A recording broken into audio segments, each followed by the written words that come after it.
The first time I'm doing a video about grocery purchases, mostly because I tend to shop kind of 2 or 3 days at a time with my partner, but this weekend I wanted to get some things for juicing, and to make that more cost effective, I was going to purchase a lot of things, so I decided I'd make a video to kind of let everybody know prices of different places around here. So I'm gonna have 3 different purchases. One is Costco, which is this smaller amount, ironic given that it was Costco, and then this much larger amount with mostly produce was from Aldi, which it was the first time I drove to the Aldi near me because it's not all that close, but I know that they have better prices. And then just a single purchase of cheese at Ralph's, which was about $8 for a 2-pound bag. It was roughly the same price for a brick of 2 pounds of cheese at Costco, but it wasn't pre-shredded.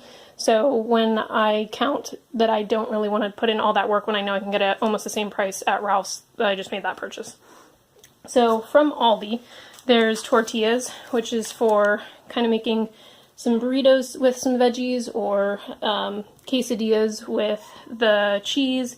I am vegetarian, so that's part of why you'll see that there isn't any meat in any of these purchases. So the tortillas were $2.39 for a pack of 10. The hummus is for my partner. It's spicy, so I won't eat it, and the mushrooms are also for my partner, just to have a little bit of variety with what is being eaten. The mushrooms were 99 cents, and the hummus was $1.79. Then I also got fresh salsa, which is for myself. That was $1.99. And the 2 3-pound bags of apples each were $2.89. They're Fuji type apples. They're a little bit smaller than I would have wanted if I was making regular apple purchases, but for the price comparison, it's a little bit lower. So that's why I thought it didn't matter too much about the size. And since I'm going to be juicing them, I don't actually have to cut much of anything off. The juicer is going to separate the core part from the rest of the apple. Then the cucumbers were 49 cents each, which is quite a bit cheaper than the Ralph's and Vaughn's right down the street from me. The green peppers were 48 cents each, again also cheaper than the Ralph's. Vine tomatoes, which is the bag there, I couldn't select only a couple of tomatoes, so I had to buy the whole bag, but since they've cut the stem off, I'm not paying for any weight of the stem, which is what I try to avoid in the store. I'll pull the tomato off of the vine and just take the tomato and leave the scrap. That was $1.89 for the bag.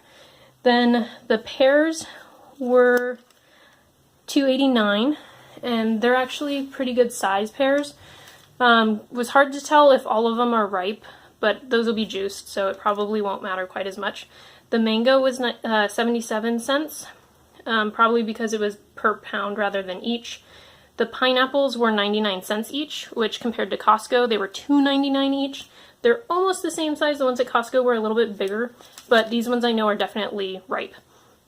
And then the limes were 20 cents each. They're also small. I don't even know how to compare that. I guess show you next to a mushroom, but these limes are small. But anyway, they're 20 cents each. The ginger root, I have some already, but I wasn't sure if what I have is going to be enough, so that one was 12 cents based off of the per pound. Then these little things are avocados. In California, I'm used to avocados that are bigger. This is quite smaller, so a little bit disappointed on that, but I didn't want to get the organic ones, which were more expensive but larger, and these were $2.89 for the whole bag, and there's 6 or 7 in there. Then there's a bag of sweet potatoes, and that was a 3-pound bag, I believe, for $2.89.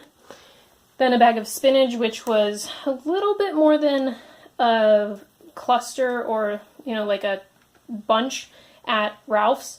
At Aldi, it was $1.49. And then the whole grain granola is an option for breakfasts, as well as the kind of instant oats back here. So those two items are more for the breakfast stuff rather than juicing, obviously. The granolas were $1.99 each. Quick Oats was $2.29. And then the crackers there, because I couldn't pass up pita crackers, are $1.99. They can go with the hummus. They can also go with the bean dip that I purchased at Costco. So this is now the Costco stuff. Mostly stuff for juicing or to add as sides, vegetables with meals coming up. I don't really plan meals out. I just look for what kind of vegetables are a little bit lower cost that I haven't had recently, and then I choose those, and once I'm home, I'll kind of figure out with what's already in my pantry, like rice and quinoa and different types of pastas, whatever, what to use. So the giant bag of carrots, 10 pounds, is $5. These 4 bowls in the pack of black bean enchilada kind of mix, I use those for lunch. So this is a whole week's worth of lunches for $11. The bean dip was $8.99, and that's going to be some lunch today, probably a side for dinner with maybe some of the vegetables. The giant thing of broccoli florets, I think, is also 3 pounds, and that is $4.99. The garlic, 3 pounds, pre-peeled, is $8.99. And I watched a documentary about Christopher Ranch using prisoners in China to peel them, so not the biggest fan that that's the only brand that Costco carried, but it's a good deal. And then the tomato soup, which can be a good side for either grilled cheese sandwiches or quesadilla. Those two were $9.99, and that'll probably be 2 meals. And the pack of frozen medley for smoothies, which would be an alternative to juicing, was $10.89. So it's kind of the whole array. This will probably last a little bit over a week, and in total, between the different purchases, it was about $100, because it was just around 42 or 43 at Aldi for all of this. And then at Costco, which of course is always a little bit more, this was 62. But some of those things will last a lot longer, and the carrot juice amount will be pretty high. So just wanted to make a quick video, and I'll have some budget stuff coming up real soon.